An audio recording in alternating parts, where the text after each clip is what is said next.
Hi, this is Trey Pass. I'm going to do a review of Morbius. This will be with spoilers. I went to see this movie. I know it got a lot of negative reviews, I guess, on Rotten Tomatoes, which I don't pay attention to anyway. So I wanted to see it anyway for myself. And again, I'm going to say this movie, it wasn't as bad as I think critics think it was, but it's still kind of average and totally predictable, the way the story plays out. And I think the only thing that saved it for me is I like the special effects, when he's a vampire and, them fighting from place to place. There was some nice fight scenes between him and Milo. But like I said, the story is fairly predictable. Michael Morbius, Jared Leto, him and Matt Smith, who plays Milo, they're little kids. They have this rare blood disease that's going to kill them eventually. So Michael Morbius becomes a scientist who, in hopes of curing himself and his friend and all kids all over the world that have this rare blood disease. Okay, and the movie kind of starts off with him already at that place. I think it was, what was it called, wherever it was, somewhere in South America, where he does the thing where you see in the trailer where he cuts himself and he puts himself in that little booth and have all the vampire bats come up.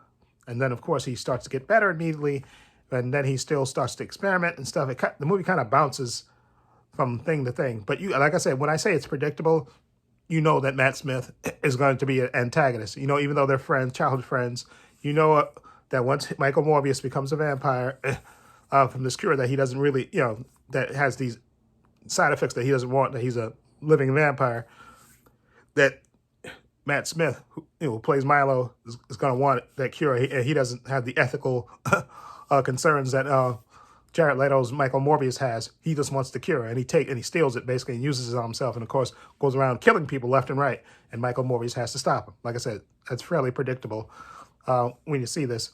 So I kind of wish the story was a little bit more nuanced than that, but that's the gist of it.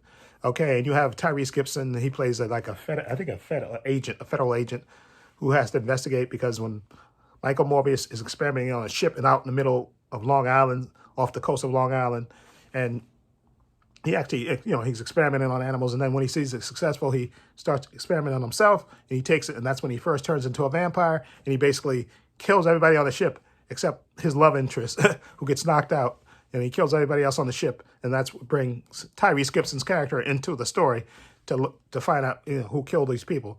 And again, the character that plays his love interest, she plays Martine Bancroft, Adriana Arjona, that's her name. I feel her character wasn't really developed. They talk about things, but they don't really show you that he has this overwhelming love for her. Her character, to me, is severely underwritten. Okay, you just know that she's his love interest because she's female, even though she's a doctor just like him. But they don't give her any agency on her own, which I think was a mistake with this movie. That the character wasn't built up to be like I said. I think Matt Smith was having a great time playing the villain Milo. Especially when he became a vampire, he was running around slashing people here and there, and I think he had a great time. And he always makes a good villain. Excuse me, Matt Smith. So that was that was okay. He was okay. It's just that again, it was fairly predictable that this was going to happen. You could see it a mile away. The way the script. That's why I wish it was more nuanced, and I wish we had more scenes of Michael Morbius, struggling with the vampire. They showed a couple of scenes here and there, but I think would have maybe been better because Jared Harris, he plays Dr. Emil Nicholas. He's like he runs a clinic that's where Michael and Milo meet when they're little kids, and he actually takes care of Milo when he grows up. But if there was more scenes between Michael Morbius and this guy, especially after he turned into a vampire, maybe call him and visit him and just discuss the ethical. Because I think there were scenes in the trailer that we saw that weren't in the movie. Conversations between Michael Morbius and this character, Jared Harris's character. I think that's what it gave his character a little bit more depth. That he's basically struggling with this thing on his own. Okay, and like I said, the character Milo only discovers him when he goes to visit him. Okay, so there's nobody that really in the know about his character and stuff, that he's become this vampire. There's nobody that knows. The police suspect that he's the person that's doing this, but he has nobody to talk to. That's why I think was really missing, because the female love interest, she's in the hospital for part of the movie after she gets knocked out. Okay, and then she only comes in later, later in the movie. And I think this movie missed a chance to have it be a real ethical thing about him being a vampire.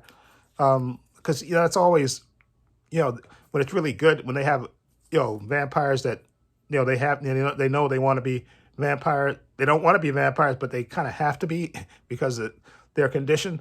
I think that always works well to me dramatically, but I don't think there was enough of it in this movie. I mean, there's moments, of course, that he's keeping track of his how many hours until he has to take blood again and stuff before he gets that craving again.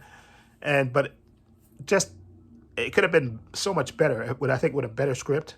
Okay, I think the script was weak. Again, like I said, love interest is totally underused and underwritten, and I feel sorry for the actress who did this but apparently, what happened in the movie, because it looked like she got killed, but then I think he put a droplet of blood in her, and it looks like at the end you see her eyes open back up when you think she's dead. So we're gonna assume that she's gonna be a vampire as well. Okay, in the next movie they make, and then also they had the after credit scene. Okay, with Michael Keaton's character of Adrian Toomes, aka the Vulture. Now I didn't see Venom 2, which I gotta see. Actually, I gotta buy that movie and watch it. So I don't know if he was in that one, the after credit scene, the Vulture, because he pops up in the after credit scene. I think there's two scenes. I think mid credit and then after credit scene, where he pops up. He just pops up in a prison cell, and they release him. Okay, now I don't know. Like I said, if he appeared in Venom 2, and maybe that would explain why he popped up there automatically. And then at the end of the movie, after Michael Morbius, defeats his friend Milo, you see him off on this. I don't know where he's at, some faraway base, and then you see the Vulture come flying in with his, his Vulture suit, and he basically tells we need to talk. So I'm wondering why, because apparently from this movie, Michael Morbius isn't evil. I mean, even though he's a vampire, but he only does it because he has to. But he's not evil. He's not going around, slaughtering people left and right, which probably might have been a better movie if if he had the ethical, that he couldn't control it and he kept, killing people left and right. They tried to make him be the ethical vampire. They only, he was only taking this artificial blood, and only would kill people when he had to. But so I don't understand why he would team up with the Vulture, who's a villain.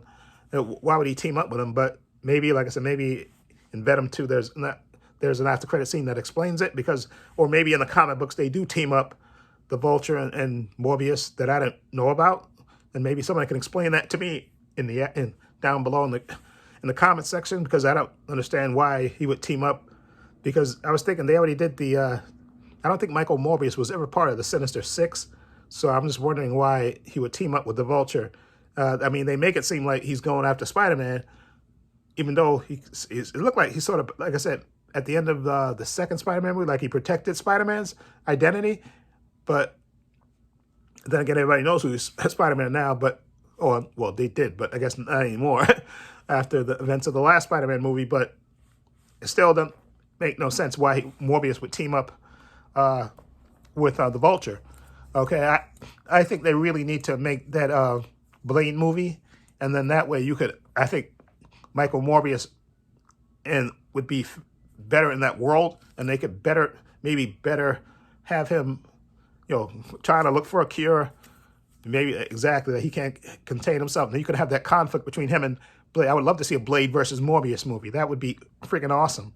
Okay, or maybe maybe Morbius, would show up in the after credit scene for the Blade movie if they ever make it. Okay, and so you have that conflict with a guy that's a reluctant vampire and a guy that hunts vampires. I think that's great, and I would love to see that. But again, I don't think Jared Leto did a bad job. I just think his script was weak and not as good as it could have been. The story could have been, again, more nuanced. Again, weak supporting characters. The only character, like I said, is like Matt Smith, Milo's character. Who loved being a villain, but everybody else is kind of weak sauce. Just not, he didn't have strong characters in this movie. Outside of, because that's a great premise. Like I said, this guy has this deadly disease. He's looking for a cure for himself and his best friend. And, you know, he becomes a scientist and tries to find the cure. And then they, you know, they bounce from the beginning of the movie where he's, you know, getting, you know, going to that cave with the vampire bats. And then he's back and then he's still experimenting. And then it's like, come on. It's, again, the story was not, or at least the script was not the best that it could have been. Okay, which kind of brings it down in my eye. I still don't, I think the best parts were those Milo and Morbius battles in the street. And so I thought those were great, the way they showed them, you know, flying and attacking people left and right, and the way they looked. I thought the makeup looked great. The CGI, whatever it was, looked great to me. That, to me, was the best part of the movie, unfortunately. Okay, so maybe if they, wherever Michael Morbius shows up again, and maybe he'll show up in a Spider-Man movie or whatever, or maybe he'll show up in the Blade movie next, maybe, you know, they'll have a better script for that character and stuff and do a better job. And that's just my opinion. So I'm going to give Morbius, unfortunately, I'm going to give it a 6.5. I was going to say 6 maybe. No, I'll give it a 6.5. And that's just because of the CGI. I thought the makeup and the fights were good. And I think Jared Leto, you know, he did a good job. It's just that weak script. And I still don't explain him teaming up with the Vulture. That one, maybe I don't understand that. Maybe somebody can explain that to me, why he would team up with the Vulture, even though he didn't really say. I mean, the Vulture just approached him and said, maybe I think what he said, if we should talk, he said something about Spider-Man too, but I still don't make no sense to me exactly why he would team up with Morbius. You know, with Morbius. If Morbius was more of a villain, even though he's more of an anti-hero or reluctant hero than a flat-out villain. Okay, and like I said, maybe, like I said, in the Blade movie, there'll be a thing where Michael Morbius, he can't control himself anymore, and he's at his wit's end, and he just gives up and starts attacking people, and then you could have Blade chase after him. Maybe you could do it that way. But again, just not as great, not as horrible as people say it was, but a very weak script to me, not nuanced at all. So 6.5 for me for Morbius. Not as great as it could have been. It could have been a lot better with a proper script. And I hate that Jared Leto, who's a good actor, was subject to this weak script. So maybe his future adventures they'll have a better script and going forward. Anyway, let me know what you think. Feel free to leave comments down below. I have links to my social media in the description box, Facebook, Twitter, Instagram. Also have a link to my other channel, for Views and Opinions. Please check that out as well. Also have a link down below to my Patron. I want to say a special thank you to my patron. His name will appear in this video somewhere. I want to say thank you to him for supporting me and always having my back. And my Patron is only $5 a month. Tons of content on there. Tons of unedited TV show reactions on there. Got everything from WandaVision to Loki to Hawkeye to What If to Titans to Doom Patrol to Stargirl to The Flash to Book of Boba Fett, The Mandalorian, and all 4 parts of Zack Snyder's Justice League. I'm going to have Moon Knight on there as well. Follow link below to the Patreon and check it out. And also give this video a thumbs up. It helps the channel, and I truly appreciate it. Hit the subscribe button, hit the notification bell so you know when I upload new content to this channel. And this is Trey Pastor saying so long and take care.